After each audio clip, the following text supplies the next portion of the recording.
In the spring of 1883, a meeting between two women changed forever New York's elite society.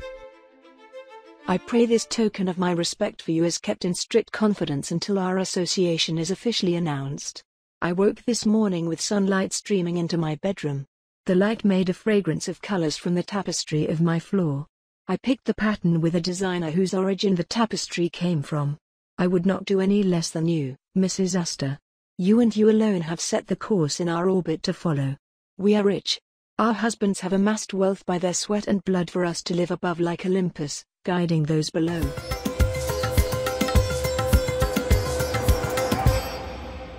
You need not worry, Mrs. Vanderbilt. Your token will not leave my lips. You do not address me in a formal manner, as one would normally know to do. I should not be surprised. The word rich is not used, my dear. We are blessed, decreed by a deity to be the light that honors all our earthly glory, be it Yahweh or Zeus. Yet in Olympus, you and I do not touch. We are strangers under the same roof. And will remain so until you prove otherwise. You have the ticket, but not the invitation to fully enter my world. I'll get it. Like those I see coming ashore day after day. In buckets they come, ragged, hungry, unwashed. Speaking gibberish from countries ripe with culture. I assure you, Mrs. Astor, my French is better than any native from Cambrasis. Recitation will not secure a resolution to what you seek. I give you credit for understanding our problem, but that is to be expected. Very well. You make it sport to convince you. I will find common ground for us both, one you won't refuse. I knew you'd be entertainment for me somehow. I await your deception with growing curiosity.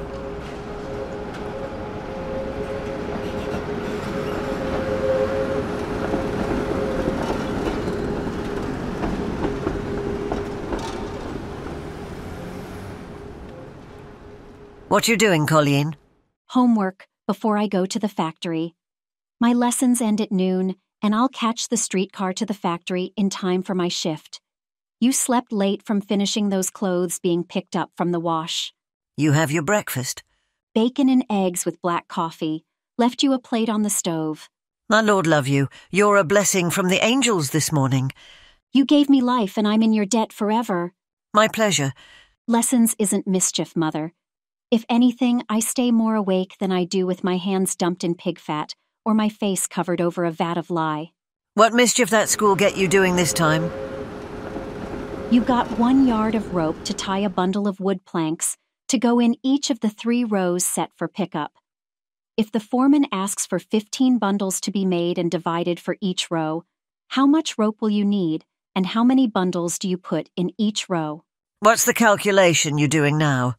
You can shake a stick at that problem, Mother. It's so easy. You lost me at the start of the job. What else they got to drive a soul to drink? I got a poem to read in class, too. It's from Nathaniel Hawthorne called Oh, Could I Raise the Darkened Veil? Well, listen to you now, sharp as a butcher's knife with your smarts. It's beautiful, Mother. I wrote it down from the blackboard. Listen. Oh, could I raise the darkened veil which hides my future life from me? Could unborn ages slowly sail before my view, and could I see? That sounds cheery. Where is he on a ship, and where did it say he's looking for a new home? That's the poem you say to me all the time. From Kilhern. That's a good one. I like the story. A man leaving on a ship to find a new home. Nathaniel Hawthorne. And it's from Kilhern you and I come. No better place to be liven. And as for your Nathan Hawborn... How'd he come to live in Kilhern? It's a fact he wasn't born there. Where did he come from? Darcus Riley be a better poet than him. That be a fact you be his friend. You got a picture of you and him. I saw it. Unlike your man, he sailed from an island far from our shores, docked his ship on the rocks and walked into Kilhern looking for lodgings. We didn't take to strangers and, by God, he was the strangest we'd ever seen. But you can't know a cow if you don't drink the milk.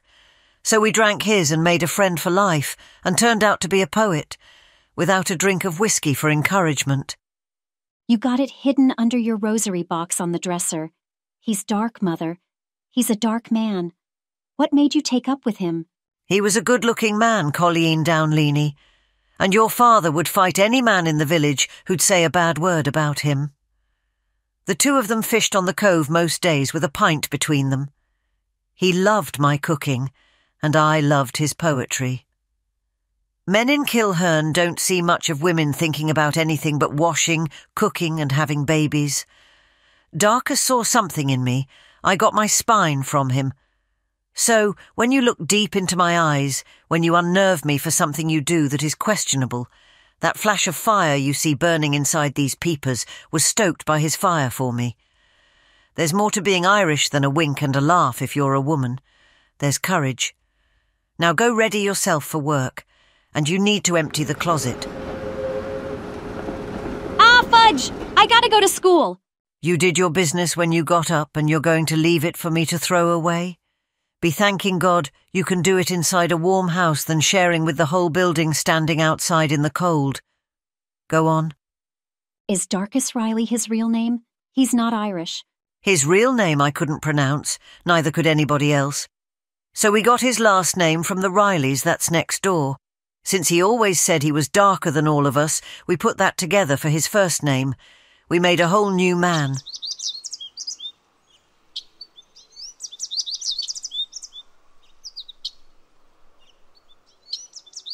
I can't believe I'm reading this. I couldn't imagine she would actually do what she plans. What goal she has!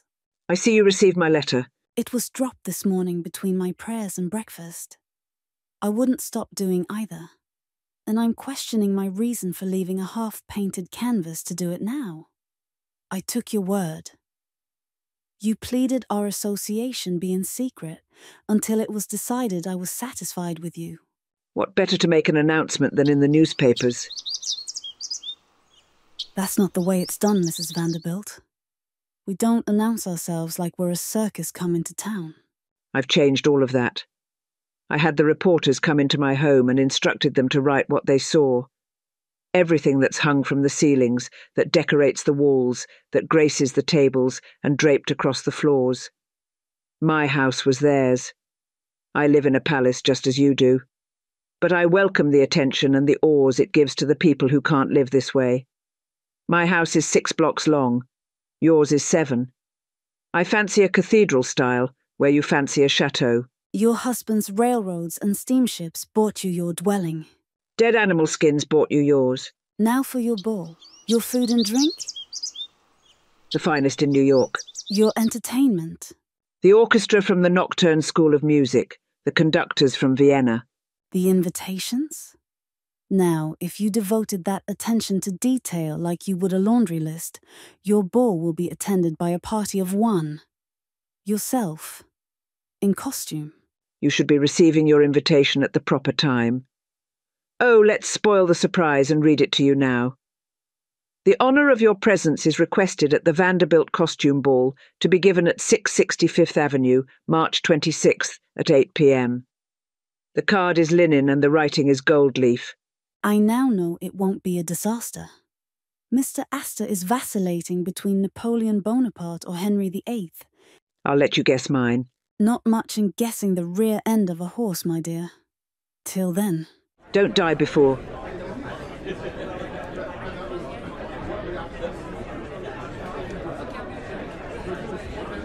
Will you look at these people acting like children, waiting for St. Nicholas to walk up the steps? This is Christmas, Mama. Just look at the presents being driven up to the door. Did you see the flowers? Orange, blue, red.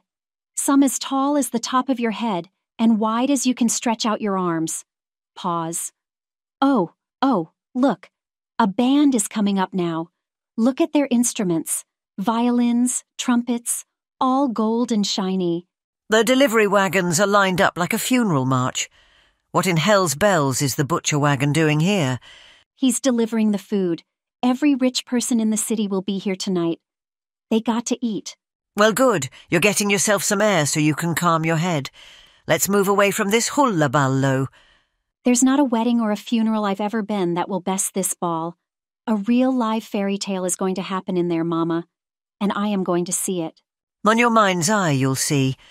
You're imagining right now the Queen herself will come riding up the street, get off her horse, walk up them steps and be shown through the door. Mrs. Vanderbilt is a queen. So's Mrs. Astor. I know you don't like royals because of the family and all, but here, our royals are people like us. They say they were born poor and got rich from their wits and backbone, but soon after they put on airs and strut around like they'd been kicked in the arse. Mother! No mama now. I say the truth and it's mother again. Which one will it be, Colleen? Do you have to tell the truth so forthright? It means to be direct, and you don't beat around the bush when you do. What do you want to know, girl? Truth or pretend? You do your work at home for me and your job at the factory all good and proper. But your schoolwork, you treat like it was a diamond you found on the beach. You hold it so close. You love it like a child. I do. I do very much love it. It opens up the whole world to me. I can talk to people other than the ones on our block. One day on the streetcar, I talked to a man who writes books. He travels all over the world finding things buried in the ground. We talked the whole ride. I can't have such a conversation with Mr. Dushenheim or Mrs. Carzoni. Patty and Billy aren't much better, and they're my friends. You're getting your spine. You're finding more to know than cooking, washing and having babies. It's not pretend I want. It's a mother's own fear for her child to fail to say what is the truth. Don't ask me why we do. You're going to be at that ball. How? You're going to tell this Mrs. Vanderbilt who you are and what you can do in a kitchen. If it's washing her pottery or preparing her meals, you'll be the one doing it. We're going home and write a letter. Then you are going to come back here and slide it under her front door. Then you stand there and wait till she gets it. You'll already be dressed and ready to work. You don't move from that door. That may not be the way it's done with the royals we have here, but no one ever stopped a down leanie from changing tradition. Let's go home. I want you with me. Oh, I'll be with you. You're taking my black and white pudding and putting it with the other dishes they're serving. Sneak it in with the ham and turkey I saw being brought in. It will represent me better than anything in the flesh. I love you, Mama.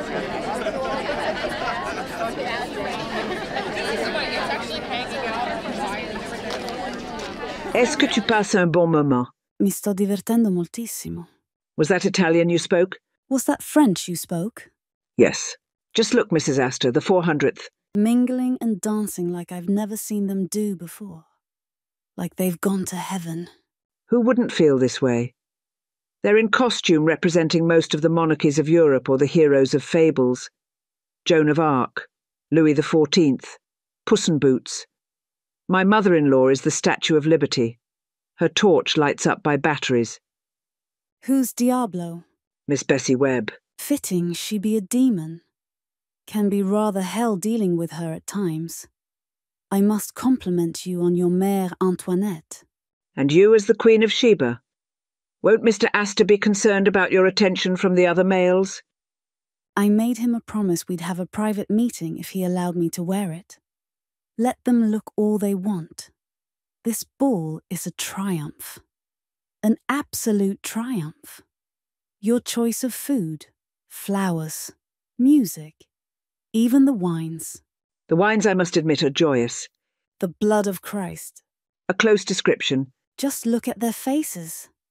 Powered and painted. If I didn't know who they were, I'd swear I was looking into the past. Who's the black one talking in the corner with Mrs. Fish? His colour is almost real. It is real. He's a Maharaja staying at his embassy while visiting New York. He lends authenticity. You're a breath of spring, Alva. An awakening to a sleeping horde of decaying dilettantes. They've danced to my tune for so long, even I've grown accustomed to it. There was nothing before you, Caroline. Not true. All we had was money. With the link to those ancestors with the blood of kings you worked to find, now we have class to go with wealth. You, Caroline, made that happen.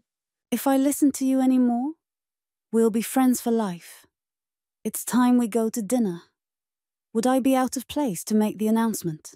It's customary that the butler does, being by your rules. What was it you said about change? At this point of being wined and danced into gaiety, no one will give a damn. Ladies and gentlemen, dinner is served.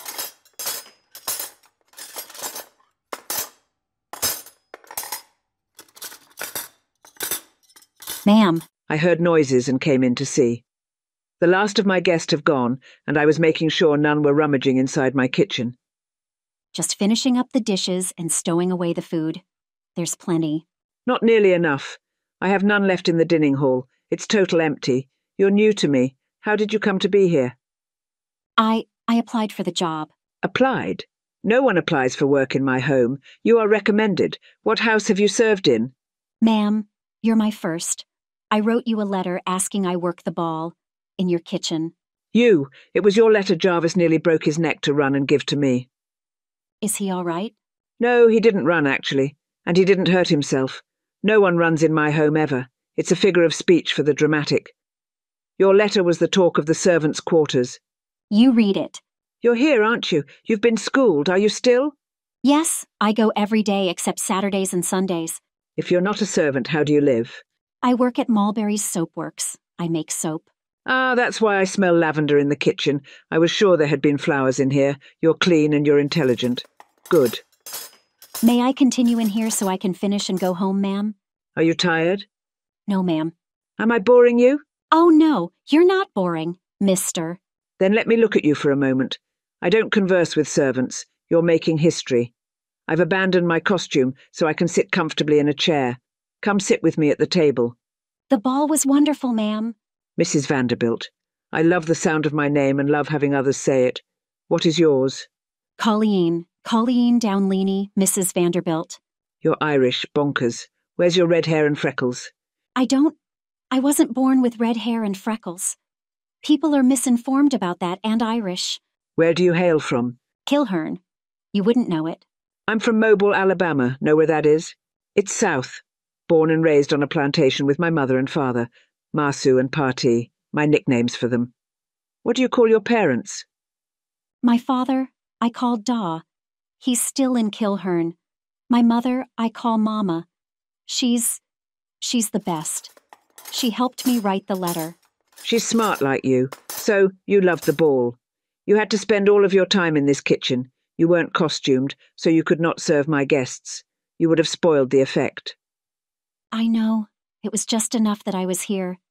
I put my ear to the door and heard the music and the people talking. The papers were here. You can read about it. May I call you by your first name? Sure, I'll still call you Mrs. Vanderbilt. Colleen, what do you want to do with yourself? I can tell immediately in conversation what someone wants of me or of themselves. Making soap isn't yours. It helps that I do. But if you're asking what I'm looking for, I'm looking to serve a lady. Be at her side to keep her things in order. I've seen some girls at the factory do that in the office. I know everything they do. I can even sign. Sign? Yes. Some workers on the floor talk to each other that way. They speak with their hands. It's fun. Can I show you? Please. What did you say? I signed good morning. Bonkers, how did you learn to do that? An Oriental that works with me. You can't hear what is being said because it's so loud down on the floor. She and I can talk to each other with no interference. It's bonkers. Oh, you like my little saying? I'm in the 400. The ball got me in. I made it into Mrs. Astor's orbit and I'm circling the heavens. I'm hungry. I want something. Didn't you bring a meal with you at the door? Jarvis said you had it with you when he let you in. Black and white pudding. Mama made it. I sneaked it between the other foods you were having. Frightful. I couldn't tell the difference between Delmonico's and your mother's. What do you suggest? I can put a plate together for you with what's on the counter there. Good. You like champagne? In the morning? You've never had it, have you? No. Rise, Colleen, and come with me. We're going into the dining room, where there are gold glasses on the table and a bottle of Chateau Petrus still chilled. We will pour a glass and then return back here, where you will prepare us a plate of black and white pudding and stuff ourselves. Can you do this? Is it allowed? My dear, I'm Mrs. Vanderbilt. I can do anything.